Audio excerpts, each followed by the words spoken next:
dilemma farthest from my mind is to derogate your person.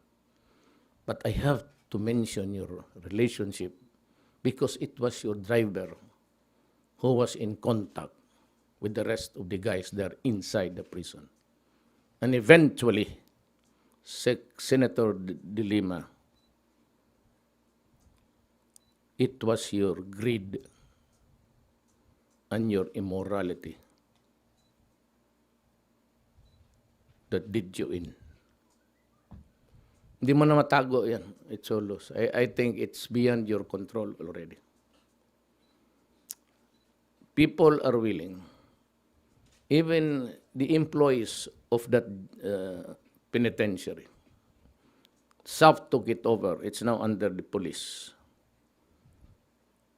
But remember this, when we start to ask questions, you better tell us the truth, or else I will charge you all, superintendents, wardens, supervisors, a case of conspiracy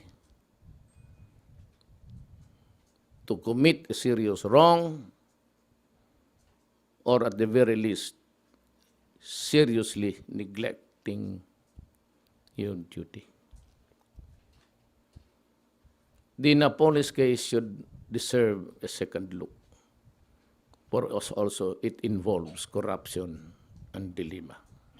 I'm not sure whether it's 3 weeks ago or 4 weeks ago, nakatanggap po ako sa kanya ng tawag at nagpapatulong, nagpapanik po siya. Halos mangiyak-ngiyak nga po at sinasabi nga daw po niya na hindi na daw po siya nakakauwi sa kanilang lugar, sa kanilang bahay dahil may mga naghahunting daw po sa kanya.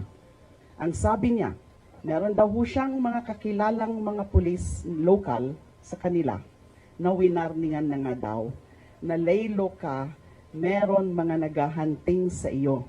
Either i-raid ka sa bahay mo at papalabasin na meron kang mga armas, papalabasin na nanlaban ka at baka patayin ka, o dudukutin ka kasi balak nila na gawin kang witness or state witness laban sa dati mong boss na si Senator De Lima.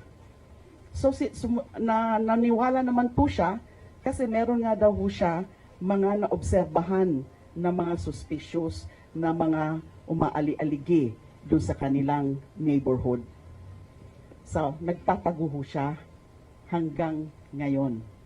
Hindi ko pa ho siya uli nakakausap, although may nagparating po sa akin kahapon hanggang kagabi na talagang delikado na po siya kung saan man kinalalagyan niya ngayon. Na nagpapa-SOS na nga po kung pwede nga daw ho tulungan ko siya dahil sobra na ang pangamba niya, wala na nga daw ho siyang makain. Kasi hindi nga daw ho siya makapunta rin, sinusubukan daw niyang puntahan sa mga bahay ng kapatid niya o sa kaibigan niya, pero wala daw nag-aano sa kanya kasi mga takot din. Kaya napipilitan na pinaparating sa akin ang kanyang sitwasyon. Yes, ma'am. Follow-up question po. Sir, follow-up. Mayor. Yeah. In the same press conference, you said she got a call from the driver about a month ago, and he was afraid, and he supposedly expressed fear that that something would happen to him, and that he would be used as a witness against her. So why would he be afraid? If there's nothing to hide, the predicate if afraid if he's going to be used. So why be afraid if there is nothing to hide?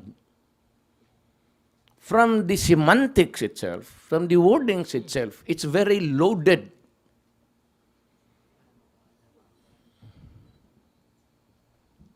Very loaded. You can really catch the... Why would she say that? that she is afraid that he would be used as a witness against her. Why give importance even to this statement if you have nothing there? You should not be mentioning it at all. No, just say, well, I've never authorized you. I never gave you any authority over that. But what would you say about being afraid of being used as a witness? You know, Dilma we cannot use it as an evidence in court because that would be illegal. And I would not say I was the one who made the intercepts. It was given to us free by another country friendly to us. Even the ATM and the calls emanating from Muntinlupa to his driver.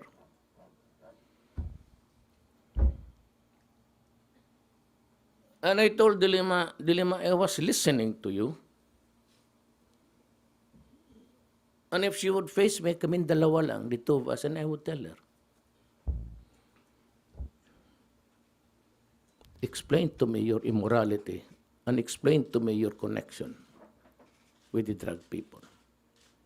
And why is it that during the birthday of one high-profile inmate, you went ahead inside with your driver and celebrating with the rest of the inmates a party inside the prison?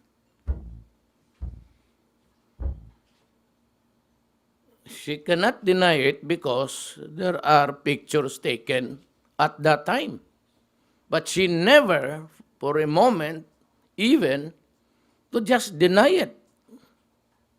So what's it? You know, you confirm one if it is true, and you confirm another if it is true and make it false. I have no quarrel with you. It was you who started this ruckus many years ago. You made yourself popular at my expense. So now that you are at the receiving end of all of this, you should not be heard complaining because there are serious matters already arrayed against you. Wait until we revisit the Napoles case, Secretary or Senator De Lima. And I assure you, you will be horrified.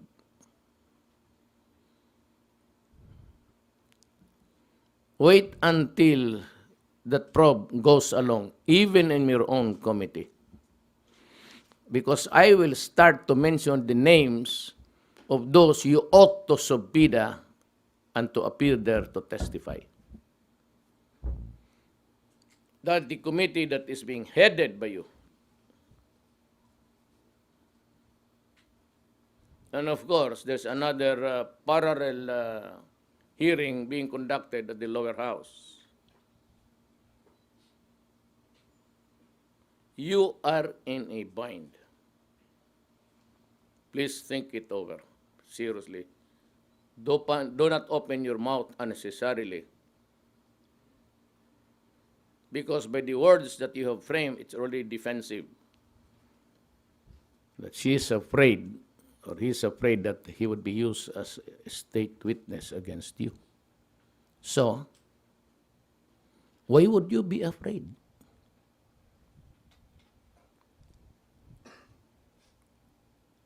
There's a psychological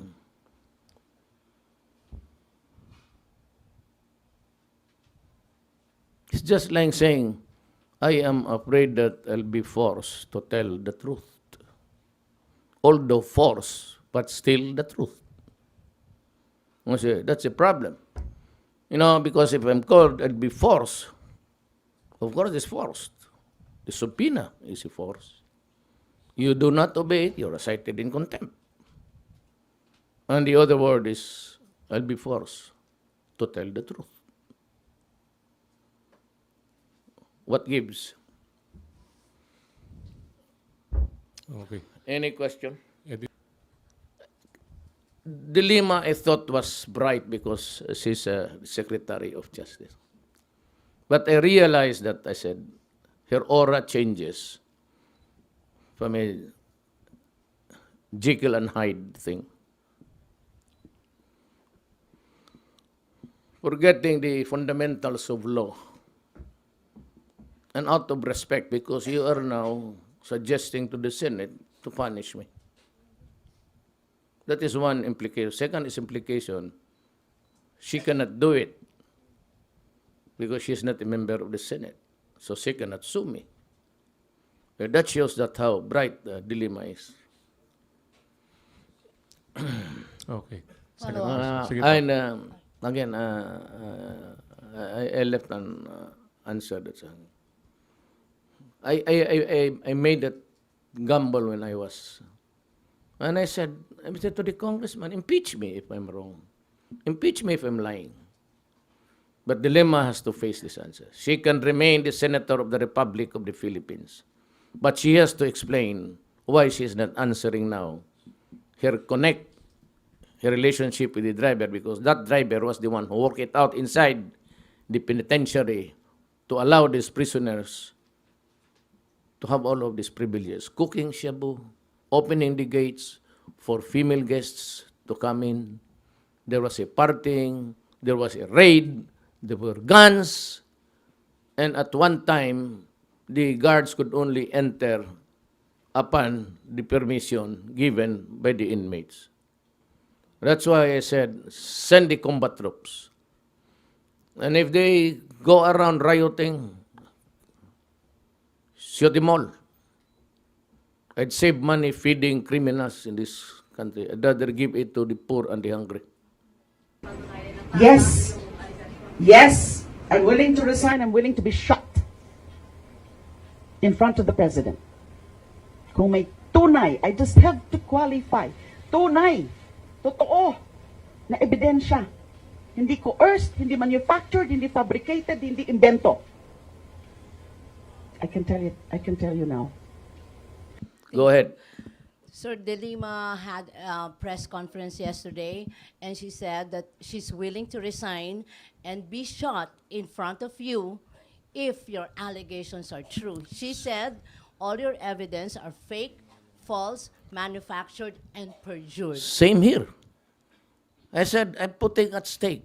At the start of my term, I said, I'm willing to put at stake my honor, my life, and the presidency itself. Nauna na ako. I'd be willing to go. I said, go ahead, change me. I've been telling the congressman, if I'm lying, we had a conference there for some time. I said, you can impeach me. She is lying to her teeth because now that she is, you know, in all of her answers, she was only telling about drugs. Now she denied their links about drugs. But she never said true or false about the driver. And the driver is the connect. Lahat naman sa loob, sinasabi ang driver. Driver said, I have the permission of the top honcho.